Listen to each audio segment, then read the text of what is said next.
Mi profe. Listo, está grabando mi profe. Muchas gracias. Bien, entonces, muy buenos días, apreciados estudiantes del curso de Observación y Entrevista. En la mañana de hoy vamos a adelantar nuestro tercer CIPAS de zona. Entendería que son pues estudiantes de aquí de la zona Amazonía-Orinoquia, pero seguramente podemos tener estudiantes de otras partes, de otros departamentos. Entonces, en ese orden de ideas, pues sí quiero como conversar un poco. Estos CIPAS, pues ustedes saben que son esos encuentros, esos círculos de intercambio, de aprendizaje, de información. Quisiera, antes de empezar o entrar en materia, preguntándoles a ustedes si ya tuvieron la oportunidad de la práctica o están próximos a adelantar la práctica en la Cámara de GC. Buenos días, tutora. Hoy tenemos el encuentro a las 2 de la tarde. Hoy encuentro a las 2 de la tarde, ¿con qué docente? Con la tutora Marcela. Ah, bien, sí, ella tiene programada a las 10 una y a las 2 de la tarde otra. Muy bien, excelente. La cámara está funcionando. ¿Ustedes tienen claridad cómo es el ingreso? ¿Cómo pues, es la operación? ¿Hay dudas? Porque sí quiero aprovechar también este encuentro de CIPAS, ya que estamos en ese desarrollo y estamos insistiendo mucho para que los estudiantes puedan participar. Tutora, pues sí, o Sí. sea, digamos yo personalmente, yo he ingresado varias veces, he estado pendiente, tengo entendido que se abre pues hasta la fecha y hora y he participado en CIPAS de otras zonas, entonces he estado como pendiente y tengo conocimiento por los CIPAS en los que he estado. No, los CIPAS que ha estado muy bien, gracias Yuri. ¿Quién más? Diana ya estuvo en la parte práctica con el simulador. Janeis, Mariana, Sara Carolina. Buenos días. Buenos Yo, al días. igual que la compañera Alexa, pues también como el conocimiento que he tenido porque he entrado pues a los CIPAS de otras zonas también y por las lecturas que nos dejaron como para familiarizarnos con la cámara GC. Y ya, digamos, en su caso, ¿logró ingresar a ese espacio de la cámara? Sí, señora. Sí. ¿Para cuándo tiene la práctica? Para hoy a las 2 de la tarde. También con la profe Marcela, ¿sí? Sí, señora. Bueno, muy bien. Excelente. Bien, Diana, Mariana, Sara, que quieran compartir también si ya lograron hacer la práctica. Diana, buenos días, adelante. Bueno, yo tuve la práctica el jueves 2 ¿Sí? de noviembre. ¿Con qué profesor? ¿Con qué profesor? No, nada, profe. ¿Con la profe Karina? Sí. Pero nosotros tuvimos problema con la cámara y no pudimos ingresar porque había unos problemas, pues unas fallas técnicas y nos tocó hacerlo, fue como por medio de Teams. Bien, perfecto. ¿Lograron hacer la práctica? Sí, no alcanzaron con la cámara, pero sí lograron hacer la práctica. No, pues no se podía entrar, entonces lo hicimos con Teams, pero sí se hizo la práctica. Ah, bueno, perfecto, Diana, muy amable.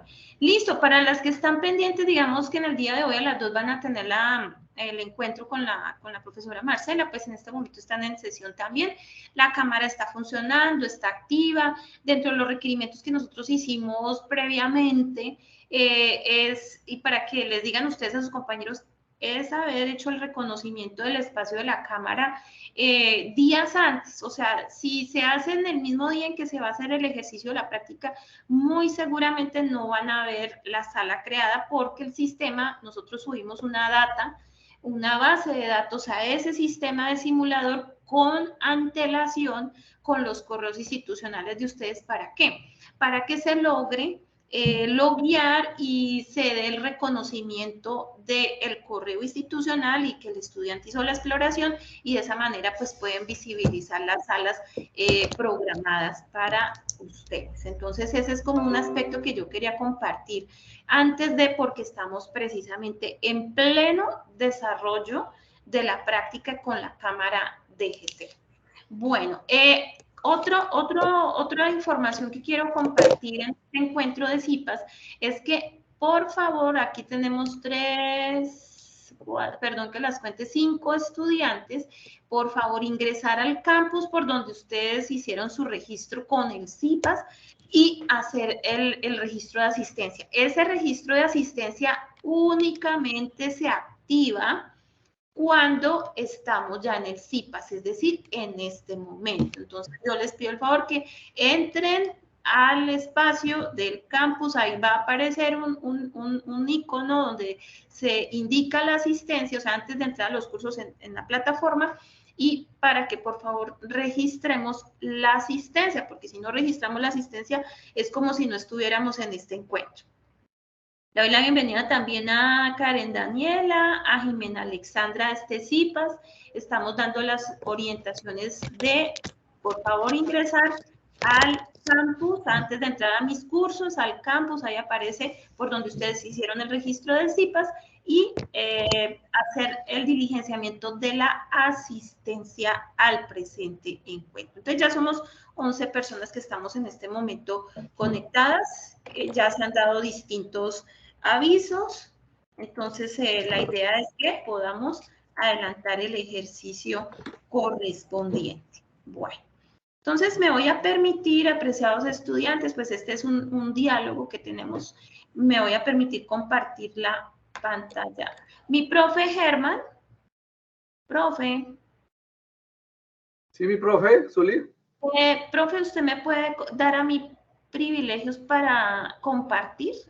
Usted ve mi nombre y en 3 punticos me puede dar ahí compartir para yo poder compartir la pantalla. Creo que mi profe. Usted tiene los privilegios porque puedo grabar, puedo colocar a grabar.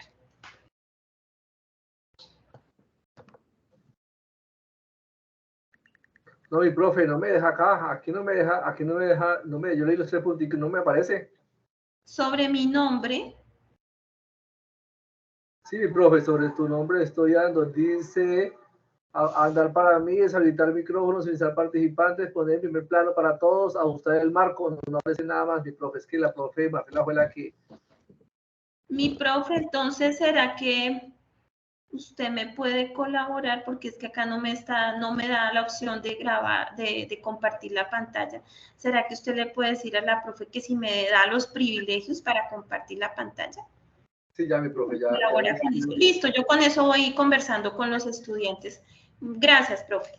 Bueno, entonces yo voy a ir adelantando el ejercicio, apreciados estudiantes, y en primera instancia, pues reconocer que están acá, que han sacado de su tiempo para asistir a este encuentro de CIPAS, zonal, y lo que queremos en esta reunión básicamente es como ahondar un poco más en lo que es la entrevista como método de evaluación. Si vamos a revisar unos aspectos de la entrevista, digamos, desde lo clínico, pero queremos dejar claridad que cada contexto tiene sus particularidades y ustedes lo habrán notado.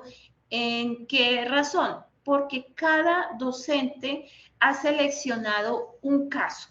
Tenemos caso desde la parte de la salud, tenemos caso desde lo organizacional, tenemos casos desde la parte educativa, casos desde lo jurídico. Entonces, podemos entender que hay distintos contextos que nos va a permitir adelantar un ejercicio de entrevista, ¿sí? Entonces, ustedes se están formando como psicólogos y dentro de esa formación es importante ese reconocimiento que en todos los campos, en los ámbitos donde nosotros vayamos a desarrollar nuestra actividad, se implementa la entrevista. Pero muchas veces decimos, bueno, la entrevista como entrevista sola, no. La entrevista es una dualidad con la observación. Muchas veces dejamos la observación de lado, cuando la observación hace parte de ese ejercicio de entrevista. ¿sí? Entonces, implícitamente desde el momento en que llega la persona o desde el momento en que nosotros empezamos a tener ese diálogo, recordemos los conceptos que hemos abordado en el curso desde que empezamos la segunda web, que ya entramos al tema propiamente de la entrevista, que nos está diciendo que es un intercambio de información. ¿Sí? Entonces, pero nosotros empezamos con la primera unidad, donde estábamos hablando de la observación como una técnica de evaluación, ¿sí? Y muy seguramente ustedes recuerdan que al empezar a abordar la parte de la observación, nosotros ya empezamos a hacer uso de unas herramientas. O sea, la observación no es una observación plana, no es una observación como podríamos decir, mirar común y corriente, no, sino que nosotros tenemos unas herramientas y tenemos unas fases, tenemos unos procesos para desarrollar esa técnica de la observación, ¿sí? Y va asociado, va de la mano con la entrevista y ustedes se van a dar cuenta ahorita cuando ya les empiece a dar las indicaciones sobre esos aspectos que vamos a tener en cuenta en la entrevista de tipo clínico, ¿sí? Bien. Yo estoy pendiente de mi profe Germán en el momento en que ya, listo, ya tengo los permisos. Muchas gracias. Entonces me voy a poner a compartir la pantalla. Y ustedes me van a decir si ven mi pantalla. ¿Ahí la observan? Sí, mi profe. Ya ahí está presentando. Muy bien. Bueno, entonces estaba dando como un preámbulo en relación a la observación, en relación a lo que es la entrevista, y hoy vamos a tener un contexto, ¿sí? O sea, las indicaciones para este contexto es para que lo tengamos un poco más presente, en dado caso que tengamos la posibilidad de implementar esta herramienta en este campo de actuación. ¿De acuerdo? Pero no sin antes tener presente esas habilidades. O sea, no podemos dejar de lado qué es lo que en esencia nosotros debemos de tener cuando estemos adelantando un ejercicio de entrevista, ¿sí? Hay estos aspectos que vamos a mencionar. Estamos hablando de unas habilidades que debe tener el entrevistador. Hemos hablado de el rapport. Acá nos están explicando que debemos favorecer el rapport, ¿verdad? Que debemos establecer la confidencialidad, que debemos saber escuchar, que debemos saber preguntar y que debemos asumir la responsabilidad de guiar al entrevistado de una forma sutil, llevándolo a ese punto que se desea tratar dentro de esa oportunidad. Nosotros no vamos a hacer una entrevista que vaya a generar conflicto, no, porque la persona que está al frente de nosotros tiene una expectativa. Entonces recordemos que hay un objetivo. ¿Se acuerdan que habíamos hablado de los objetivos? Tenemos un objetivo. Y ese objetivo debe permanecer, no solamente porque estemos hablando de la entrevista desde la parte clínica, sino ese objetivo se mantiene en cualquiera de las entrevistas que nosotros vayamos a realizar. ¿Listo? Vamos a dialogar y en ese orden de ideas, el rapport. Si quisiera escuchar un aporte. Cuando hablamos del rapport, ¿a qué nos estamos refiriendo? Vamos haciendo acá ya como un proceso de realimentación. ¿Quién quiere participar? ¿A qué se hace referencia a este rapport? El rapport, tengo yo entendido, tutora, que es establecer como esa empatía y esa conexión con el consultante, hacer que el consultante se sienta bien, que se sienta cómodo, que se sienta tranquilo y seguro en el lugar de la entrevista. Gracias. Mira, es así, que se sienta bien, se sienta tranquilo, se sienta cómodo, seguro. Muchas veces llegamos, inclusive a nosotros nos pasa, que podemos llegar la expectativa, por ejemplo, cuando vamos a una entrevista de selección de personal, porque se maneja niveles de ansiedad, se maneja angustia, entonces esa expectativa que se da en ese momento previo. Entonces, de nosotros como entrevistadores depende que generemos todo ese entorno, todo ese ambiente. Podemos empezar con un diálogo neutro, con una pregunta neutra. Recordemos que pues en el paso 3 estuvimos abordando los diferentes tipos de preguntas. Entonces ahí es donde empezamos a hacer unas preguntas que son neutras, ¿sí? Preguntas que podemos preguntar, como si estaba el tráfico, digamos, difícil, si logró encontrar de una manera sencilla y rápida el lugar, la dirección. Entonces, de esa forma va a permitir que vayamos como favoreciendo y rompiendo el hielo con la persona con la cual vamos a adelantar el ejercicio de la entrevista. Bien. Pasamos a esa parte de la confidencialidad. ¿Quién me dice qué pasa aquí, en ese punto de la confidencialidad? ¿Qué ocurre ahí? Bueno, nosotros como estudiantes de psicología, pues sabemos que tenemos como un código ético psicológico. Y dentro de eso también se habla de la importancia de cuando se inician estos procesos de entrevista, pues trabajar la confidencialidad, que básicamente es como un documento que o uno se lo puede decir al paciente, pero en realidad se tiene que firmar, o sea, tiene que haber un consentimiento informado donde se exprese que todo lo que se hable con él, sea en la consulta, va a estar bajo, pues, confidencialidad y que únicamente como que se va a ver, por así decirlo, como roto de alguna manera en caso de que uno como psicólogo evidencie que lo que él dice puede afectar a la persona misma o a terceros. En este caso, pues nosotros nos vemos en la obligación de hacérselo saber a las autoridades pertinentes. ¿Recordamos cuál es la ley que nos rige a nosotros como psicólogos? ¿Quién nos lo puede decir?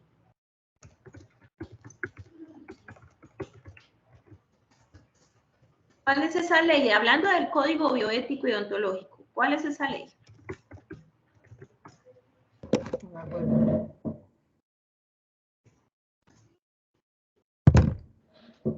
A ver, no tantos. ¿Quién se acuerda? ¿Quién se acuerda?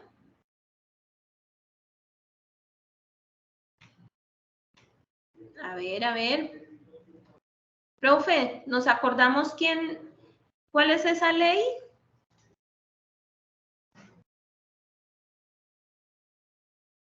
Profe Germán. Hola, mi profe Zuli, ¿cómo estás? Mi profe, ¿nos acordamos cuál es esa ley que nos rige a nosotros como psicólogos acá en Colombia? Claro que sí, acuérdense que el Colegio Ontológico de Psicólogos, ¿cierto? El Colegio Colombiano de Psicólogos establece la ley 1620, que es la que nos rige a nosotros como psicólogos profesionales y establece los parámetros, ¿cierto? Que nosotros debemos seguir en términos de nuestras acciones, nuestras intervenciones o acompañamientos que hagamos a la población cuando hay un tipo de consulta o de atención psicosocial. Muchas gracias, mi profe. Mire, el profe Germán trae algo importante y quiero compartir con ustedes, me acuerdan antes de que terminemos nuestros CIPAS. Quiero mostrarles el colegio, la página del Colegio Colombiano de Psicólogos, pero ya más adelante en nuestro encuentro. ¿Por qué hacemos esta referencia de establecer la confidencialidad y lo que decía la estudiante hace un momento y lo que nos dice también el profesor Germán? Sucede y pasa, apreciados estudiantes, que cuando nosotros, y recuérdenlo siempre, que si bien es importante el rapport, más importante también es poder darle confianza y seguridad a la persona cuando nosotros le decimos que vamos a tener en consideración los siguientes aspectos para el desarrollo del encuentro. ¿Y eso se plasma en qué? Se plasma en el consentimiento informado, y ahí dentro del consentimiento informado hablamos de la ley 1090 de 2006, que hace referencia al código deontológico y bioético del psicólogo en Colombia. Esa es la ley que a nosotros nos rige. Nosotros estamos custodiados por parte de Colcid, del colegio, y ellos desde el año 2006 empezaron digamos, a adquirir esa propiedad de hacer ese seguimiento, ese acompañamiento frente a la parte ética. Ellos, de hecho, son el gremio que expiden las tarjetas profesionales. Entonces, nosotros ahí nos estamos respaldando con la ley. porque les estamos diciendo a las personas en el contexto de la entrevista donde nosotros estemos desarrollando nuestro ejercicio, que lo que nosotros abordemos, trabajemos, desarrollemos, sean pruebas, sean las prácticas, sea el ejercicio, la entrevista de selección, siempre vamos a explicar de una manera clara, de una manera suficiente, porque aparte de eso, recordemos que es el derecho que tienen las personas, de acuerdo a la Constitución Nacional, a conocer lo que se está desarrollando en el encuentro. Compañeros, cerremos un micrófono. Karen, por favor, cerremos micrófono. Bien, entonces, esto es importante que nosotros lo manejemos, o sea, no lo dejemos de lado porque nos vamos a evitar distintos dolores de cabeza si nosotros sabemos que debemos de implementar un consentimiento informado en el contexto de la entrevista donde nosotros estemos adelantando el ejercicio. ¿Listo? Bien, entonces vamos a mirar el tema del colegio. Voy a sacar unos momentos de este espacio, me recuerdan casi al final, para poderlo desarrollar. Bien, nos vamos con un punto, el tercero, saber escuchar. A ver, otro de los participantes que nos dé su opinión. ¿Qué será eso de saber escuchar? Uno asume que lo entiende, pero quiero escucharlos a ver en este momento, en este CIPAS. ¿Qué es saber escuchar?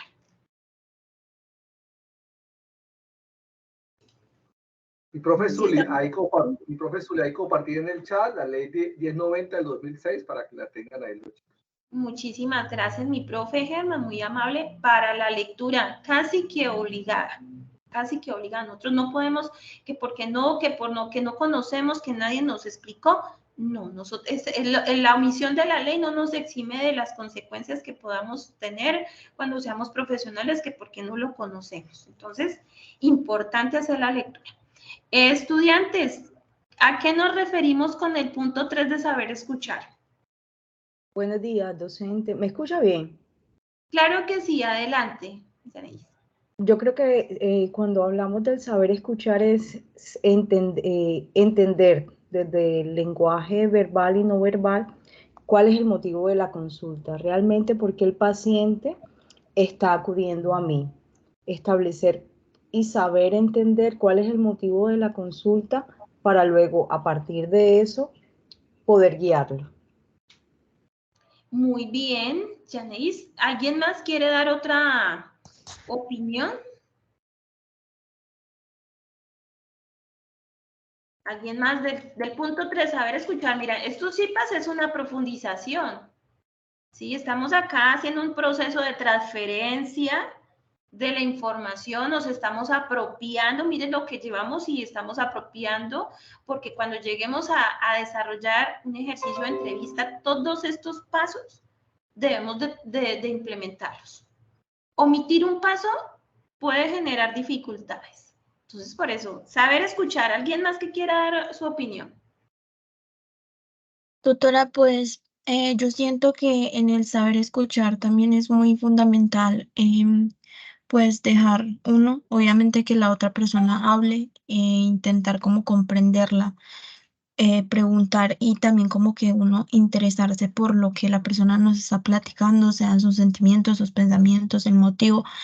Y súper importante como que en el saber escuchar también está como muy presente entender al paciente de tal manera que no se juzgue ni se tome como,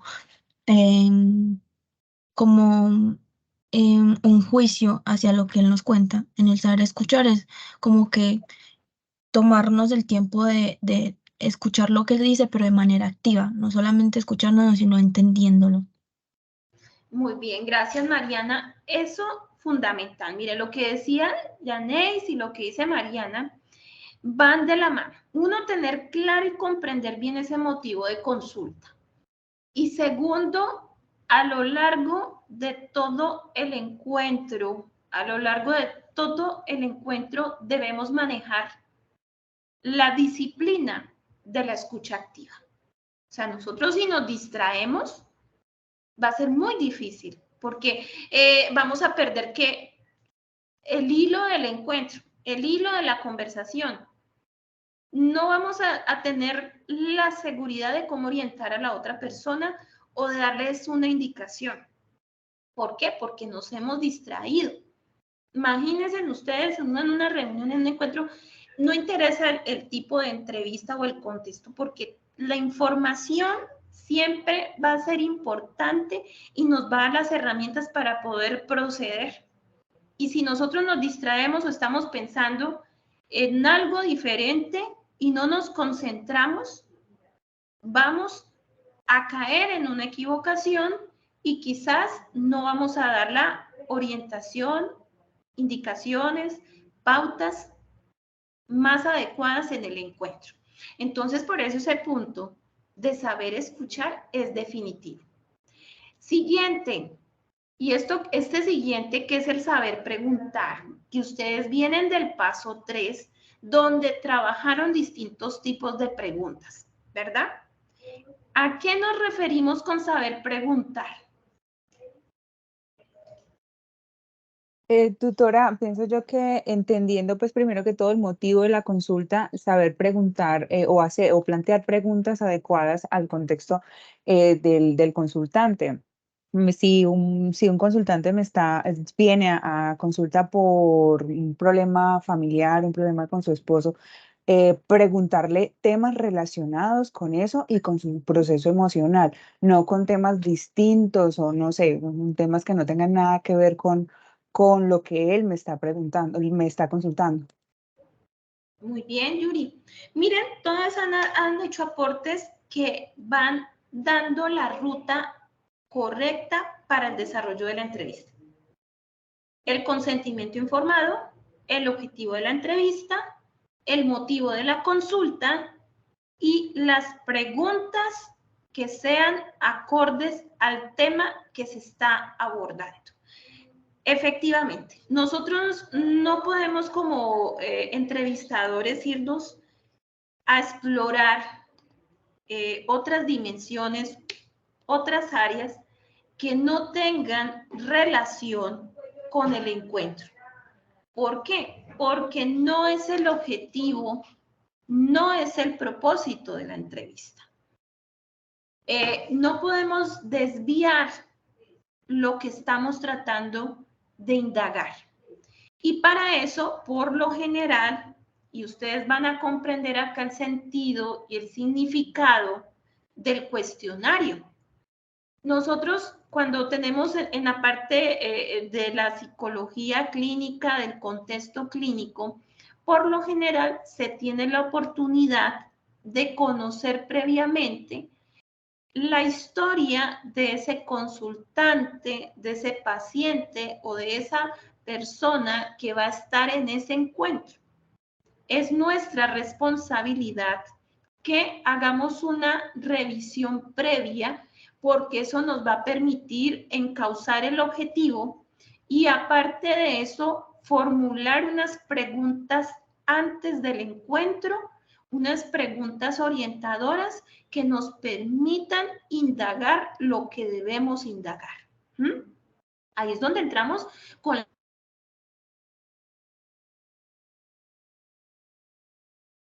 lo que no se necesita. Si no es pertinente, no hacerlo. Porque no, por un lado, no podemos ir a perder el objetivo, el norte de la reunión, ni tampoco el tiempo que es tan valioso y que muchas veces en un encuentro desde la parte de la salud, de la parte clínica, muy seguramente habrán encuentros donde solamente ocurran una sola vez. Entonces, lo que logremos hacer en esa sesión va a ser valioso para la persona que va a estar ahí al frente de nosotros. Por eso, esa razón de saber preguntar es fundamental. De hecho, es como la columna vertebral de la entrevista, las preguntas.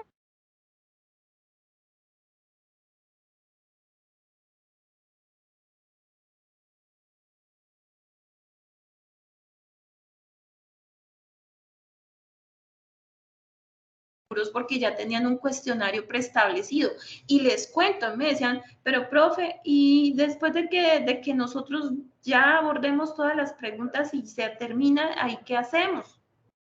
Ahí es donde va la habilidad del entrevistador, porque seguramente, y también me decían los estudiantes, bueno, pero si una persona va respondiendo a una pregunta que no se ha hecho, ahí es donde nosotros también como entrevistadores debemos de tener la habilidad para ir dando.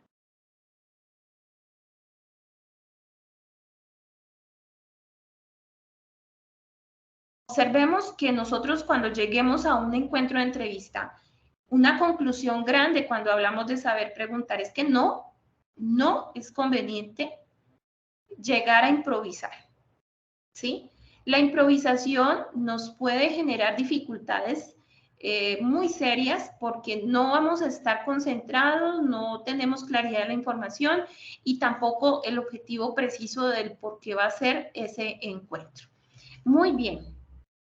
Siguiendo la otra parte, tenemos acá asumir la responsabilidad de guiar al entrevistado de manera sutil, llevándolo a los puntos que se desea tratar en los momentos oportunos. ¿Ustedes cómo pueden interpretar esta parte? Mire, estamos hablando de esas habilidades del entrevistador. ¿Cómo es ese punto de sutileza? ¿Cómo somos sutiles llevando al entrevistador? ¿Quién quiere participar?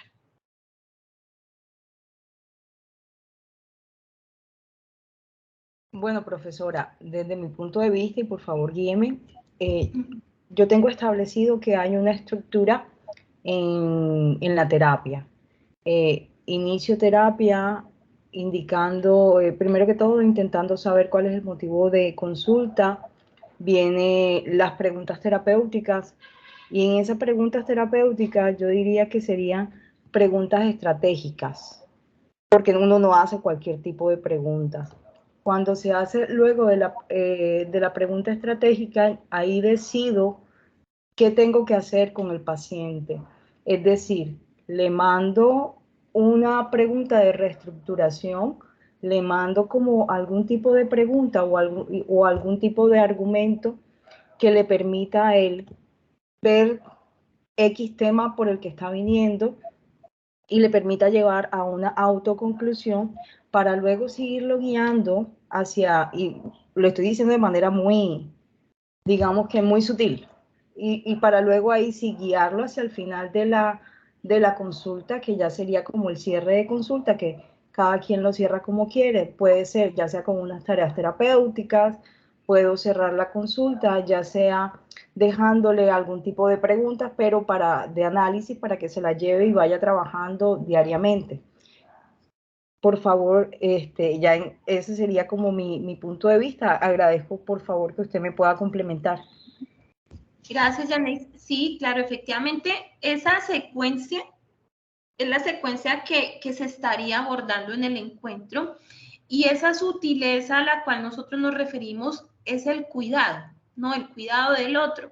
¿Cómo lo vamos llevando en el desarrollo del encuentro para que uno, pues no se nos vaya a desbordar de alguna manera, aunque puede presentar algún tipo de crisis, es muy natural, y dos, vuelvo e insisto, para que logremos el objetivo de la entrevista en cada una de sus fases, que es lo que Janet nos está tratando de explicar. Y me voy para una parte porque ella hablaba acerca de la parte terapéutica. Ahí me ubico en cuanto al enfoque que cada entrevistador maneje, ¿sí? Hablando desde la parte de la salud, hablando desde la parte clínica, cada entrevistador tiene sus técnicas, ¿sí?, propias que le van a permitir llevar y tener una consecución de ese encuentro. Entonces, de acuerdo a ese enfoque psicológico, con las técnicas que implemente, de esa manera va a permitir el direccionamiento, la conducción de la entrevista. Entonces, nuevamente volvemos a insistir en la preparación. Nosotros acá en el curso de observación y entrevista quizás no ahondamos en las técnicas, pero sí alcanzamos a entrar a la frontera de los enfoques psicológicos. Ustedes, si recuerdan, una de las matrices cuando hacíamos el cuadro comparativo en relación al tema de los tipos de preguntas, ahí se decía que se hiciera una asociación, ¿sí? Que se relacionara el enfoque con el cual podría manejarse las preguntas dependiendo del caso, ¿sí? Entonces, quizás lograr desglosar toda esa parte, porque mira, estamos hablando de tipos de preguntas, estamos hablando de un caso, estamos hablando de un enfoque, ¿sí? Entonces, ¿qué es lo que quiere el enfoque? ¿Qué es lo que nos dice el enfoque? ¿Cómo se aborda el enfoque? Para poder de esa manera pensar en los tipos de preguntas y asimismo poder ir llevando la entrevista. Entonces, vamos mirando que se va complejizando cada vez más estos encuentros, ¿sí? Nos debemos preparar. Definitivamente nos debemos de preparar. Nosotros, si vamos a manejar un tipo de enfoque, debemos de estudiarlo. Si vamos a abordar una técnica, debemos saber cómo la vamos a manejar, ¿sí? Entonces, de acuerdo a eso, de acuerdo a ese direccionamiento, se trabaja.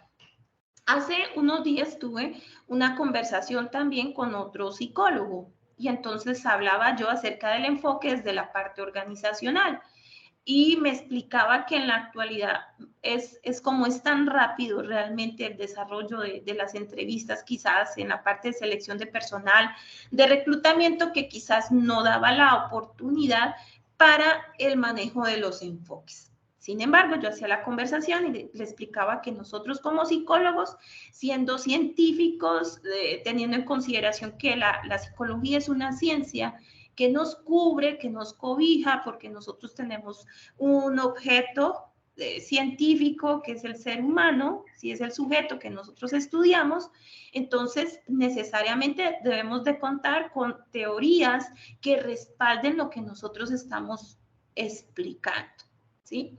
Entonces, esa parte teórica es necesaria, es bueno que la estudiemos y pues lógico que en el curso estamos haciendo la fundamentación de lo que es la técnica, de la comprensión de la técnica y su implementación y comprender que la observación y la entrevista son herramientas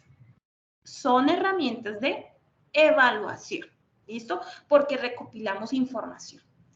Muy bien, vamos haciéndole para que nos rinda un poco. Ya entrando al objetivo, mire, yo les estaba contando de los objetivos, el objetivo, ¿cierto? ¿Cuál puede ser el objetivo? Aquí es el propósito. ¿Qué es lo que nosotros buscamos? ¿Qué es lo que nos vamos a proponer hacer con la persona que tenemos acá? Entonces, el objetivo, si vamos a hablar desde la parte clínica en este caso, es evaluar, contrastar, indagar ese motivo de consulta que una de las estudiantes lo había manifestado previamente. ¿Para qué? Para fortalecer esa salud, limitar la enfermedad, y esta parte de este tipo de entrevistas pues se aborda desde lo individual, que es lo que conocemos, también desde la parte de familia y también desde la parte de pareja. A mí me han hecho preguntas, bueno, pero nosotros si somos psicólogos sociales, comunitarios, porque esa es la impronta unadista, ¿podemos adelantar este tipo de evaluaciones? La respuesta es que es importante cualificarnos. Hay diplomados en pruebas psicológicas, hay diplomados que nos van a permitir ¿qué? Cualificarnos en la competencia, ¿verdad? Hay especialidades también, especializaciones que nos pueden permitir adquirir competencias para poder abordar estos campos de actuación, ¿sí? Distinto que, por ejemplo, nosotros vayamos a ser los psicólogos, que promocionemos de la promoción y la prevención, al psicólogo que va a estar al frente adelantando un proceso ya de técnicas terapéuticas, donde ya se va a requerir un diagnóstico, donde ya se va a requerir el diligenciamiento de una historia clínica. Pero eso no significa que nosotros no podamos conocer.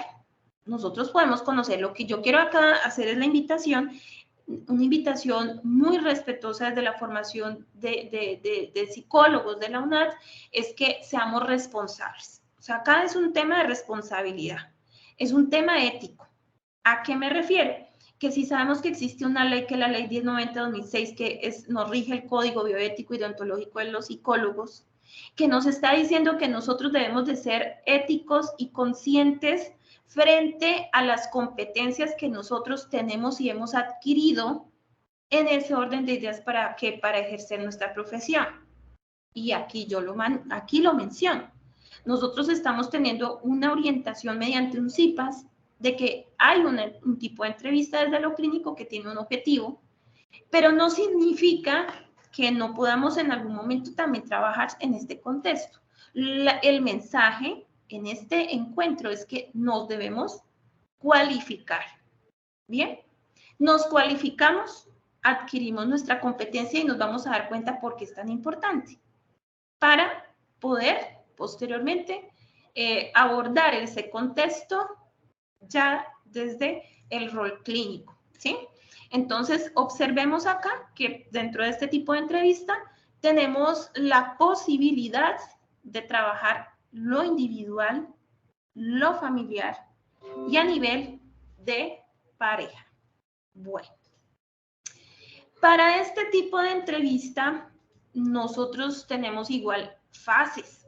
Igual hemos trabajado desde el principio, desde la unidad 2, que empezamos a descubrir que la entrevista, cuando empezamos a construir el cuestionario, que está integrado por fases, ¿sí? El inicio general, las fases generales que deben tener cualquier entrevista de cualquier contexto, el inicio, el desarrollo y el cierre, ¿sí? Eso aplica para todas las entrevistas. Lo que sucede acá es que cómo abordamos esas etapas. ¿De qué manera vamos entrando a cada etapa? ¿Sí? Entonces, estamos acá, la propuesta que nos hace esta presentación es la primera fase de mutuo conocimiento. Entonces, acá hay un contacto ya físico, podemos dar la mano, hay un saludo social, hay una tentativa de ese conocimiento mutuo. Entonces, aquí es donde entra la parte que hemos estado conversando al principio, entra el rapport. ¿Sí? Porque acá nos está diciendo que nuestra actitud debe ser acogedora, que nuestra actitud debe favorecer que la comunicación para también tener la posibilidad de recoger la información. O sea, definitivamente la entrevista como técnica de evaluación siempre el propósito va a ser obtener información. ¿Sí? Bien. ¿Comprendida esa primera fase de mutuo conocimiento? Sí, señora. Muy bien. Listo. Ahí nosotros, ¿por qué pregunto? Porque encontramos cuestionarios donde en esta fase preguntamos el motivo de consulta de una vez. Mejor dicho, no le damos tiempo a la persona de saludar, sino de una vez le estamos preguntando ¿a qué vino? No. Recordemos que esta fase tiene un tiempo también que nos va a permitir lograr el rapport y garantizar de alguna forma que logremos una comunicación adecuada, ¿sí? Porque si la persona de inicio se siente inhibida, va a ser difícil lograr recoger esa información. Bien, nos vamos para la segunda fase, que es la fase de exploración, de identificación del problema. Y esta es la del cuerpo de la entrevista. Aquí sí, ya entramos realmente de forma más precisa sobre lo que nosotros queremos conocer, porque acá vamos a analizar el problema, vamos a mirar los antecedentes, las consecuencias, cuáles han sido como esas alternativas que la persona ha tratado de hacer para resolver su problema. Y aquí vamos a mirar, nos vamos a generar unas ideas primeras, unas primeras hipótesis sobre lo que está pasando en la situación de la persona, ¿sí? Si estamos hablando desde la parte clínica, sea lo personal, familiar, de pareja, por lo general cuando tenemos ese encuentro es porque hay una situación, hay un problema, ¿sí? Distinto a la entrevista, por ejemplo, de trabajo organizacional, cuando vamos a un proceso de selección, hablando a manera de ejemplo. El objetivo es hacer la entrevista sobre quién es esa persona para ver si es idónea para el cargo. En este caso, tenemos previamente una historia de una persona con la cual pues vamos a revisar, vamos a hacer toda esa exploración frente al motivo de consulta que lo lleva a la entrevista, ¿sí? Y aquí también me permito hacer como un paréntesis porque esta entrevista, de hecho, no es una entrevista sola. Recordemos que acá, y vamos a ver en una diapositiva más adelante, recordemos que acá al tiempo que estamos haciendo toda la parte del diálogo, estamos haciendo un ejercicio de observación. No, es como un matrimonio, la observación y la entrevista. O sea, llega la persona y nosotros de hecho ya empezamos a mirar el lenguaje no verbal. Y vamos a ver más adelante por qué es tan importante. Entonces aquí ya empezamos a analizar que hay un problema y empezamos a hacer las preguntas más pertinentes para lograr la información que necesitamos. Tercera fase, digamos que la segunda es la columna vertebral. Definitivamente, aquí es lo que logremos en la fase de la mitad intermedia, la segunda, ahí es donde vamos a adquirir la mayor parte del conocimiento. Y la tercera fase es la despedida. Por lo general, y lo que nos decía ahorita la estudiante, ya vamos pensando como en ese plan de trabajo, como en esas acciones que nosotros le vamos a dejar a la persona para que adelante mientras que nos volvemos a encontrar, ¿cierto? Le dejamos unas tareas que van a servirle para desarrollar sus actividades, para mejorar. Entonces ahí, dependiendo del problema, asimismo nosotros les dejamos tareas, ¿sí? O ese plan de trabajo. Algunos psicólogos implementan escribir un diario, otros psicólogos sugieren, dependiendo del tipo de consulta, hacer ejercicio, cambiar algunos hábitos, porque ustedes saben que los psicólogos en la parte de la salud, en la parte clínica, apoyamos a los médicos y a los nutricionistas frente a los pacientes que tienen enfermedades crónicas, por ejemplo, como la diabetes o la hipertensión arterial. El psicólogo cumple un rol fundamental porque nosotros ayudamos en la sensibilización de los pacientes para que se adhieran correctamente a los tratamientos. Sí, o sea, no es en vano el rol del psicólogo. El psicólogo cumple una función de ayudar a concientizar al paciente para que, por ejemplo, si es un paciente que tiene un tipo de enfermedad crónica, digamos, de tensión arterial, el manejo de su dieta, de su alimentación, ¿sí?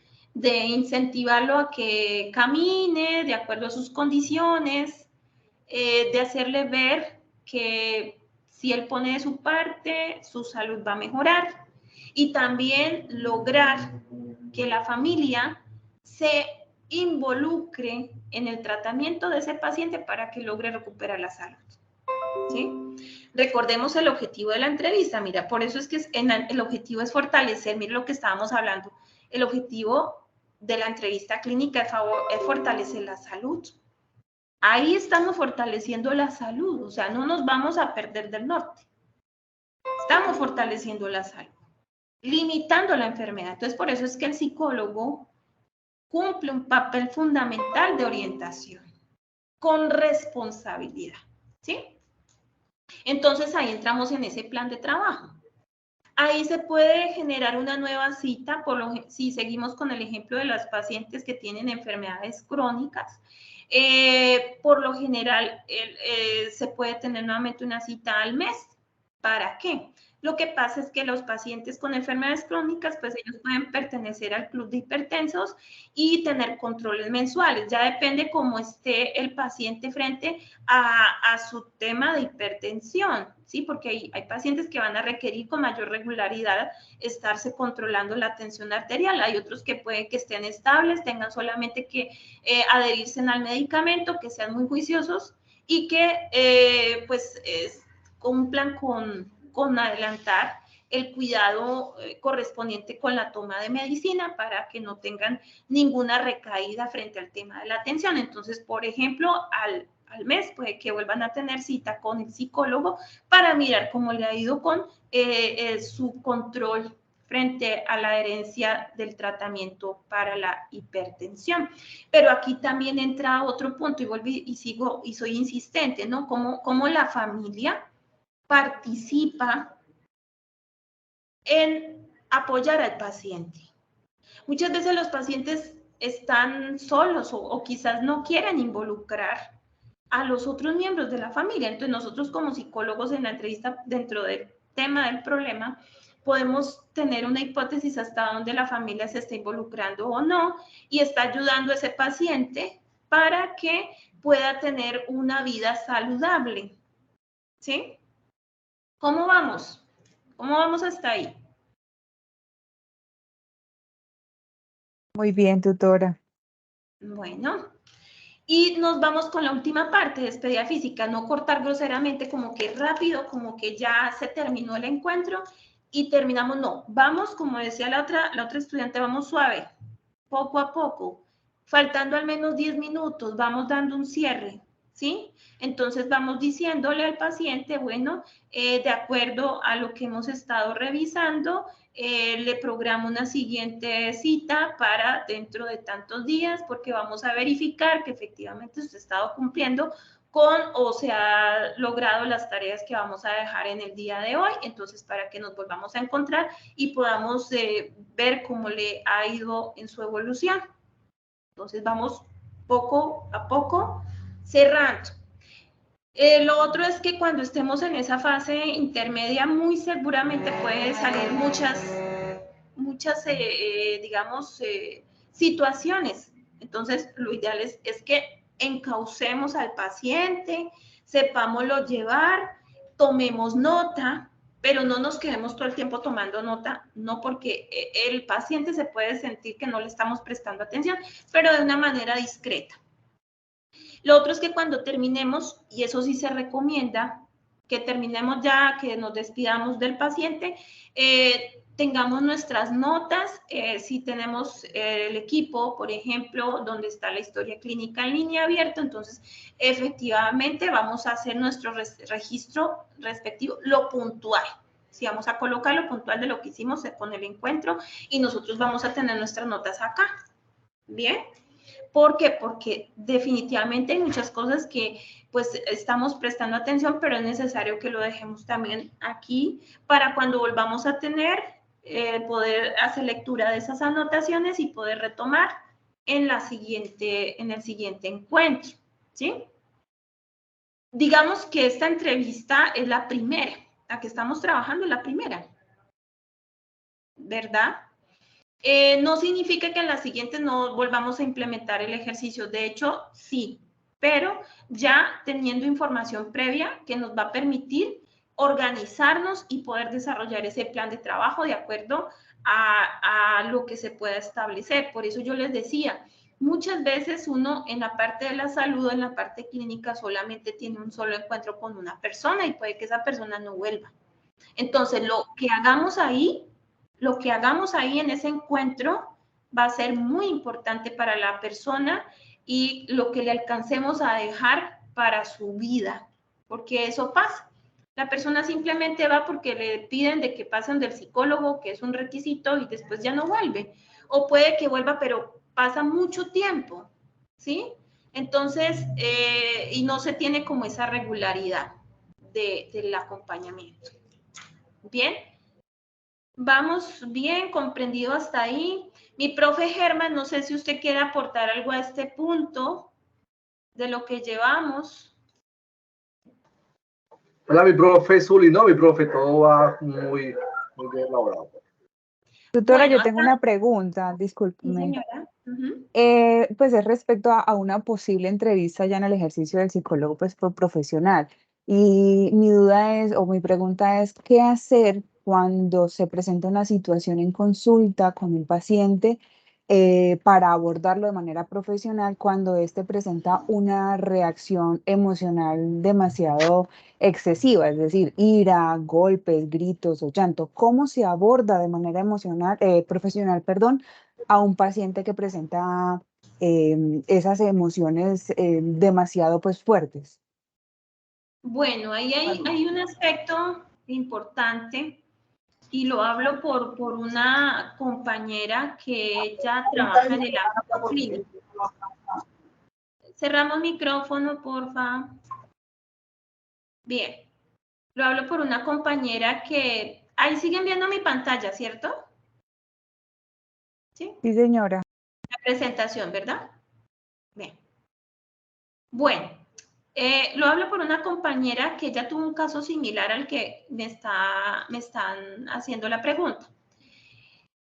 ¿Qué ocurre? Miren, hay que mirar qué pasa con la persona, porque observemos que llega, si estamos hablando dentro de un encuentro de entrevista, como lo estamos explicando. O sea, que entra la persona, estamos haciendo, de hecho, un contacto visual inmediato, que es el comportamiento no verbal, ¿verdad? La conducta no verbal. Si llevamos una secuencia de una entrevista con un adecuado rapport, vamos adelantando nuestro ejercicio con tranquilidad, habría que ver qué pasa para que esa persona dentro de la entrevista tenga una emoción exacerbada, ¿sí? Distinto a cuando nos llega un paciente enojado. Me hago entender, hay que ver el escenario, porque en la entrevista que nosotros estamos manejando acá es una entrevista acordada, programada, establecida, solicitada por el paciente. ¿Me hago entender? ¿Sí? ¿Sí me explico? Sí, señora. Hay que ver qué pasa en el contexto.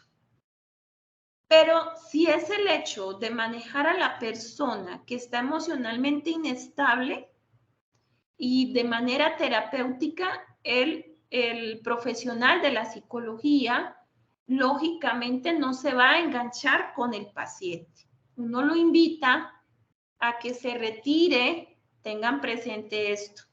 Uno lo invita a que se retire, que por favor salga un momento, tome aire o se tome algo, se tranquilice y ya nosotros evaluamos si retomamos la entrevista o podemos volver a reprogramarla. Ya depende de toda la situación que se presente, pero nosotros como psicólogos no nos vamos a enganchar con un paciente que en el momento esté exacerbado o que sus emociones estén alteradas. O sea, tratamos de calmarlo. Decentemente le decimos, por favor, señor o señora, lo invito a que salga un momento, tome agua, se calme y retomamos la entrevista. O sea, hasta ahí nomás. Sí se puede retomar. Si no, esperamos a una siguiente, le podemos decir, bueno, le recomiendo que cuando ya esté más tranquilo podamos volver a conversar y lo invito a que vuelva y solicite una consulta o una nueva cita. Pero nosotros debemos procurar es que la persona se tranquilice, ¿sí? No vamos a entrar con él a discutir, de ninguna manera. Esperamos a que se calme. Y todo depende de lo que ocurra en el escenario. Como les digo, se pueden dar esas dos situaciones. Que dentro de la consulta, por alguna razón, un detonante lo ponga a él. Por eso yo les digo, compañeros, hay que tener mucho cuidado con el tipo de preguntas que nosotros hagamos, porque si nosotros somos imprudentes, o si nosotros empezamos a juzgar, o si nosotros empezamos a señalar a la persona, podemos tener una reacción así. Claro que la podemos tener. Y les digo con toda claridad que eso pasa en la vida real. Tuve conocimiento de un caso, pero en la parte organizacional, donde la persona fue a una selección de personal, sí, a una entrevista. Esa persona venía del campo. Y la psicóloga le dijo que él para qué venía a presentarse si era un campesino, que qué venía a hacer a la ciudad. Ese señor se fue y jamás volvió. Observemos nosotros con nuestras palabras cómo podemos afectar al otro. Entonces hay que tener mucho cuidado, ¿sí? Mucho cuidado.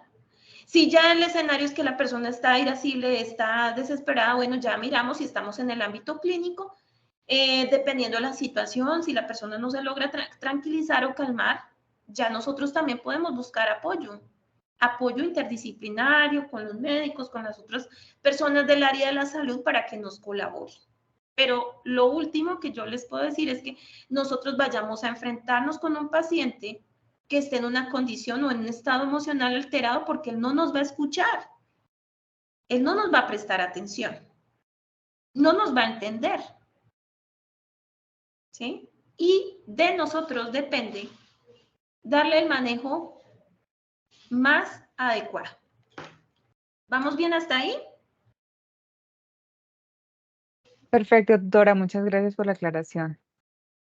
Bueno, acá ustedes ven que modelado de la entrevista. Esto fue un ejercicio que hizo una de mis compañeras, la profesora Carolina Herrera, en un encuentro simulado, pues lo quisimos traer acá en este momento. ¿Por qué?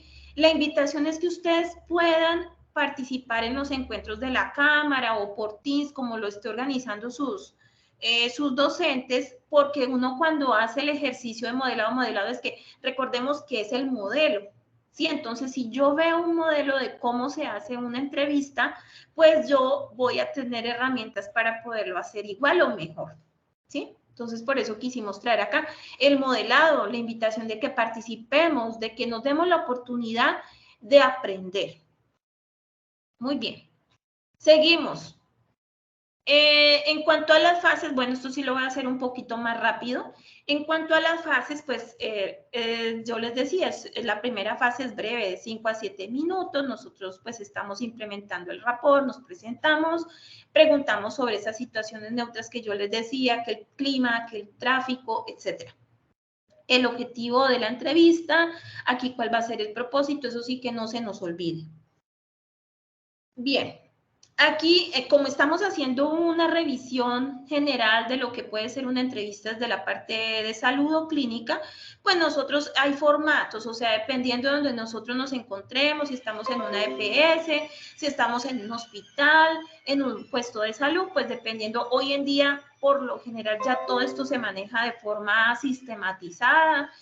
Los pacientes tienen sus propios, o sea, con el número de identificación, a los psicólogos se les habilita en el sistema la oportunidad de entrar a la historia clínica. Entonces, pues por lo general lo que hace el psicólogo es llenar los datos del encuentro, sí, en la consulta. Entonces, por lo general, cuando es una primera entrevista, pues se tiene el nombre de la persona, aunque ya aparece sistematizado el nombre, la edad, el sexo, el estado civil, el nivel educativo. De todas maneras, si nosotros tenemos la oportunidad de diligenciar esos campos, pues lo diligenciamos, ¿sí? Ya depende cómo esté el sistema establecido en el lugar donde nosotros estemos adelantando la entrevista. Esto también es importante tenerlo en cuenta. Mire, si nosotros vamos a llenar unos datos, confirmemos esos datos. O sea, que escribamos bien el nombre, que confirmemos la edad, ¿sí? La ocupación, o sea que si nosotros vamos a llenar un registro, que ese registro en lo posible sea bien escrito y con los datos confiables. En la fase intermedia, como mencionábamos, pues acá ya estamos más bien haciendo un ejercicio de clarificación, de descripción, está lo que yo les decía, la columna vertebral de nuestro encuentro. Entonces acá ya la persona, el paciente, describe la situación realmente. Acá nosotros pues tenemos una pregunta, miramos cada cuánto está pasando, de qué forma, cómo ocurre, con qué intensidad. Entonces, esta pregunta, la topografía es como esa exploración en detalle de todo lo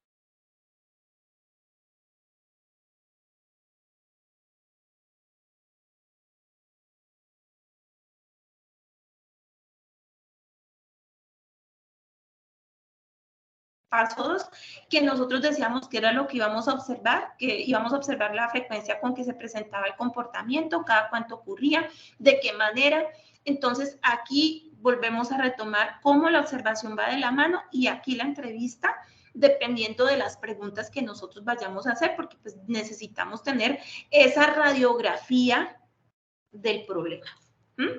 Y aquí, cuando ya lo tenemos un poco más claro ese motivo de consulta, pues ya entramos a la historia, ¿sí? Entonces, ¿cuánto tiempo lleva ese problema ocurriendo?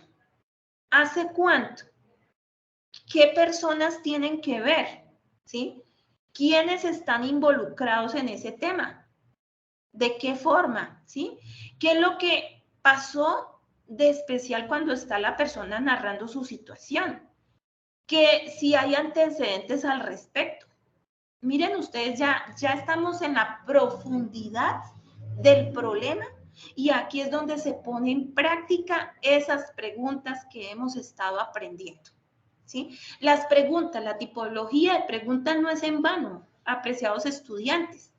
Nosotros si aprendemos a hacer y a formular preguntas, vamos a saber preguntar, porque sabemos, como decía otro estudiante, vamos a tener en cuenta preguntas estratégicas, preguntas circulares, preguntas reflexivas, ¿sí? Preguntas abiertas, preguntas cerradas, toda la tipología, dependiendo de lo que queremos nosotros indagar. Y aquí en esta parte, pues ya nosotros estamos definiendo ese impacto en esas áreas que se requieren ajustar y esas estrategias de afrontamiento que nosotros vamos a empezar a orientar a la persona para que pueda ir resolviendo su situación, ¿sí? Y ahí nosotros pues vamos mirando no solamente quiénes más están involucrados, sino también cómo esa situación problema, o sea, que estamos en el problema coyuntural, cómo esa situación problema afecta distintas áreas. De hecho, una persona cuando pasa consulta quiere de una vez contarnos todo. Nosotros debemos de tener la habilidad de saber encauzar, y aquí también es lo que estábamos hablando de ese direccionamiento sutil, porque sí es cierto que pues vamos a tener un encuentro y que puede haber mucha ansiedad y que queremos contarlo todo, pero también es cierto que en un solo momento no lo vamos a alcanzar. Entonces nosotros debemos de mirar que al menos esta parte del tiempo, de ocurrencia, de intensidad, de frecuencia, de personas, de factores precipitantes, al menos esos puntos, los dejemos claros en esta parte de la entrevista. Y ya posteriormente, y de hecho por lo general, se va a requerir un segundo o un tercer encuentro, ¿sí? Por lo general. Pero ya en los siguientes se entiende que ya hemos abordado estos primeros aspectos para darle continuidad a los siguientes, ¿sí? Y entonces, algo que sí necesitamos dejar claro es qué ha hecho la persona.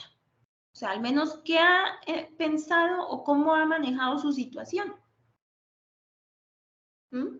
¿Qué ha hecho para resolverlo?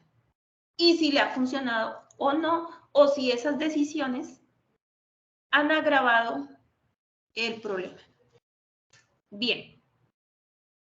En esta parte, depende, como les digo, depende de la institución, cómo tengan ellos organizado en su historia clínica, si da la oportunidad pues de describir ese examen mental. Nosotros pues aquí yo les invito a que hagamos una exploración, una indagación con mayor profundidad, porque estos son otros conceptos que lógicamente en el curso no abordamos, pero no significa que no podamos explorar y estudiar. Porque ya cuando hablamos de ese examen mental, hagan de cuenta, es como la primera impresión diagnóstica que nosotros vamos a tener del paciente frente a su pensamiento, frente a su lenguaje, el proceso, ¿sí? Mental superior de pensamiento, de lenguaje, de percepción, de conciencia. Hay personas que hacen preguntas simples como, ¿qué día es hoy? ¿Sí? Para ver si está la persona orientada.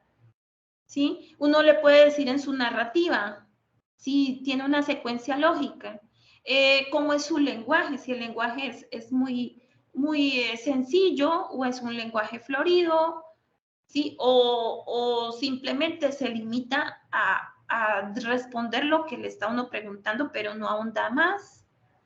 Aquí, en la parte del estado, por lo que preguntaba la otra estudiante, que si no llega con un estado emocional alterado, ese examen mental, en el examen mental nosotros lo podemos decir.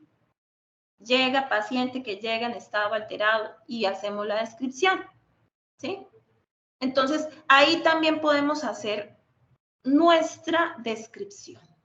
¿Cómo está? Si llega con su lenguaje alterado, si está conservada, si tiene una conciencia conservada, ese tipo de alteración, ¿cómo se va dando en el desarrollo del encuentro? Ahí hablamos de la manifestación. Entonces, ahí vamos haciendo la descripción. Pero nosotros podemos decir, no, pues si se le preguntó sobre el día y la hora y la fecha y el lugar donde está ubicado, pues está correctamente orientado. Un examen mental adecuado, normal, no presenta ninguna novedad en este aspecto de su examen mental hasta el momento en que se empieza a hacer su entrevista. No hay ningún problema. Y aquí también tenemos otros procesos, por ejemplo, la atención. Si uno ve que la persona está distraída en sí misma, entonces eso también nosotros manifestación. Entonces, que la persona hay que, por ejemplo, llamarla 2 veces para que nos atienda la pregunta, se manifiesta porque se nota que con facilidad se distrae. En la parte de la orientación y memoria, que era lo que les estaba explicando, si hay alguna alteración en la inteligencia, ¿sí? Aunque nosotros ahí no vamos a aplicar una prueba como tal, pero uno puede empezar a tener información de acuerdo a cómo se va desarrollando toda la reunión, ¿sí? Entonces, ahí este examen mental es importante cuando nosotros estamos haciendo para este tipo de entrevistas desde el campo de la salud o desde el campo clínico, porque nos da herramientas frente a cómo está el paciente. Y vamos a otro punto. Ya tenemos claro que hicimos un ejercicio en la mitad de la entrevista de preguntar mucho, para saber mucho. Y acá nos empezamos a formular unas hipótesis, describiendo las hipótesis. Aquí, apreciados estudiantes, ¿qué podemos entender con el tema de resumen, hipótesis descriptivas? ¿A qué nos referiremos con eso?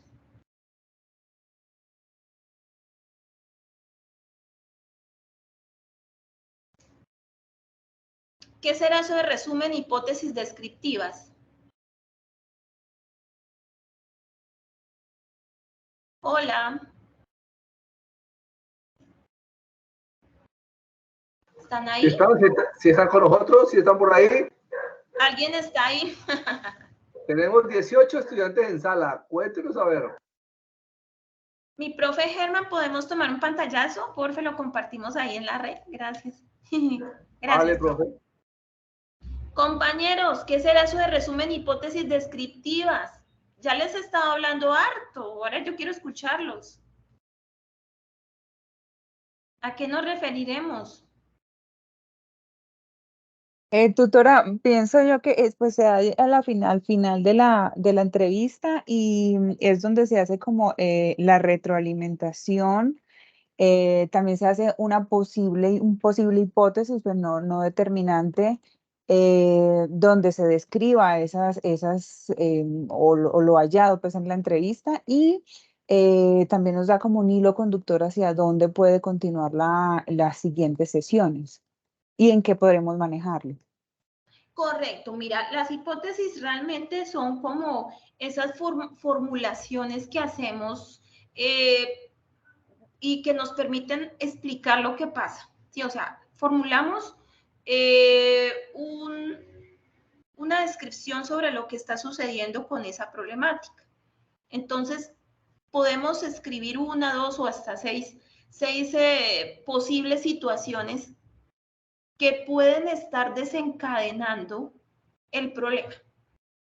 Ese es nuestro resumen. Describimos posiblemente por esta situación está sucediendo aquello. Entonces, y eso se hace, yo les decía, en lo posible una vez que terminemos el encuentro, porque después se nos puede pasar información valiosísima porque no nos acordamos posteriormente que ya hemos cerrado, que se cierre la entrevista y entonces lo dejamos para después. No, ahí es donde es mi recomendación, que estos puntos en el momento en que se finalice, se va la persona y ahí mismo nosotros tomamos nota nota para hacer nuestras hipótesis de cuáles pueden ser las posibles situaciones que están promoviendo el problema en el paciente. Porque sobre esas hipótesis es que nosotros vamos a trabajar más adelante. Y vamos a retomar cuando volvamos a tener un siguiente encuentro. Nos quedan 8 minutos, o sea, hemos hecho un ejercicio a profundidad sobre el tema de la entrevista en el ámbito de salud clínico. Vamos a ir finalizando, ya nos quedan 8 minuticos del encuentro, y nos vamos con problemas blanco. ¿Qué podemos entender por problemas blanco?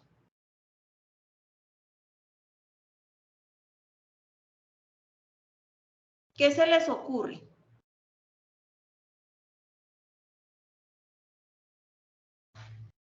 ¿Qué se les ocurre? Esos problemas, digamos, que se evidencian más donde nosotros vamos a centrar nuestro trabajo, ¿podría ser?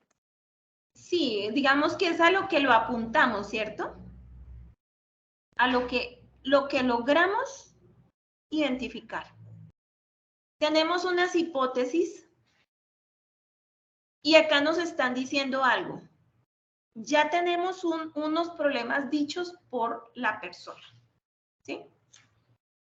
Un problema si seguimos con el tema de los pacientes con enfermedades crónicas. Por ejemplo, seguimos con el tema de la hipertensión.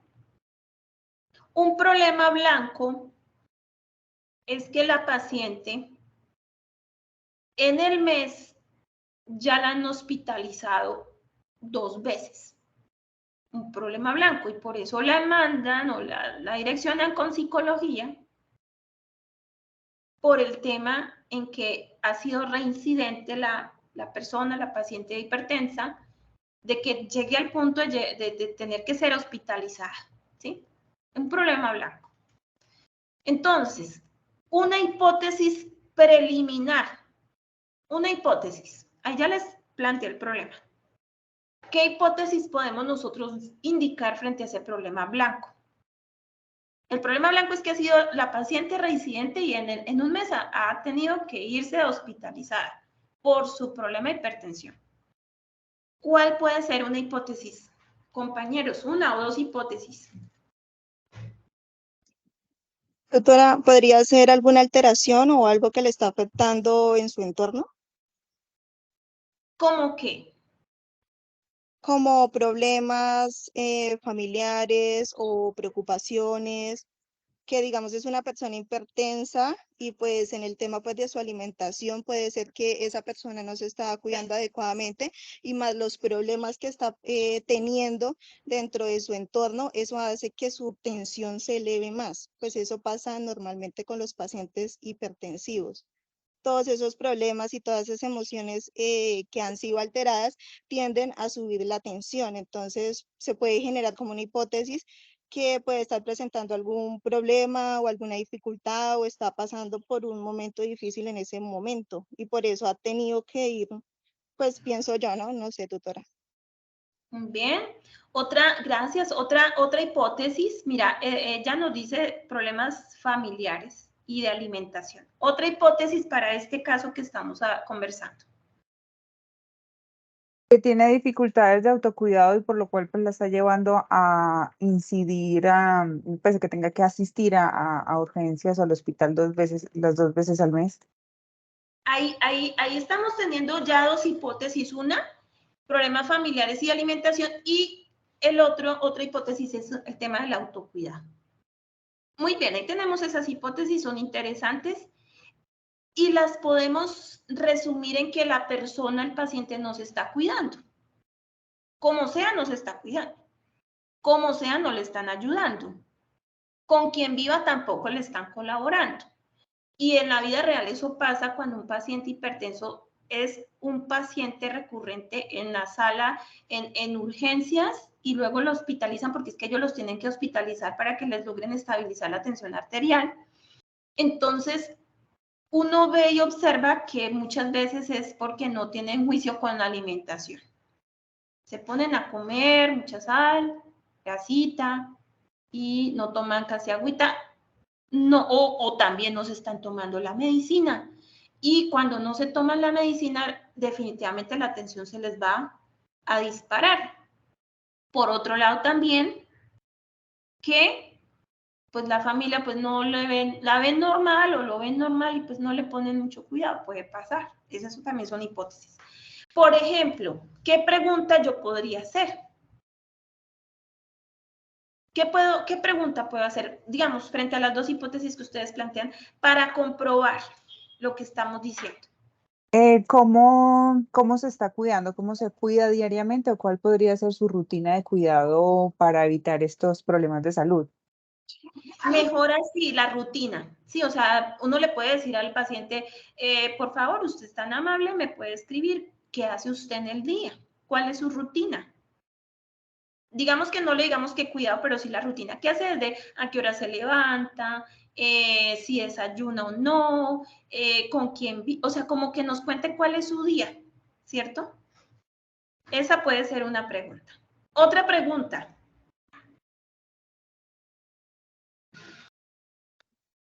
Pues doctora, digo pues el tema de lo que usted dice del medicamento, preguntarle si se está tomando en las horas indicadas el medicamento, pero digamos en donde ese paciente narra su diario vivir, ahí logramos obtener mucha información de su vida diaria, hasta hecho el medicamento, su alimentación, su entorno familiar. Yo creo que con esa pregunta de que nos narre su diario vivir, podemos literalmente acumular mucha información de la que necesitamos, saber cuál es el problema blanco o por qué se está presentando estas idas al hospital. Muy bien. Sí, esa pregunta es, digamos, para este problema es muy oportuna porque le decimos, pues, si es tan amable, nos puede dar una descripción de lo que usted hace en su día. Y ya en la descripción, si la persona incluyó no a qué hora se toma la medicina, puede que pase, puede que le digan, no, y yo, bueno, yo lo primero que hago es desayunar bien porque luego yo me tengo que tomar mi medicina a las 9 de la mañana. O en otros casos es, no, yo antes de desayunar, yo me tomo la medicina y luego, porque hay pacientes que son hipertensos y requieren dos tipos de medicina, una para la hipertensión y otra para el tema de riñones, porque hay medicinas que afectan los riñones. Entonces, algunos pacientes requieren tomar dos medicinas para contrarrestar el tema de la hipertensión. Entonces, ahí vamos a mirar en esa descripción qué hace el paciente si toma una, dos o cuántas medicinas en el día. Y lo otro es que muchas veces los pacientes hipertensos tienen otras enfermedades de base, ¿sí?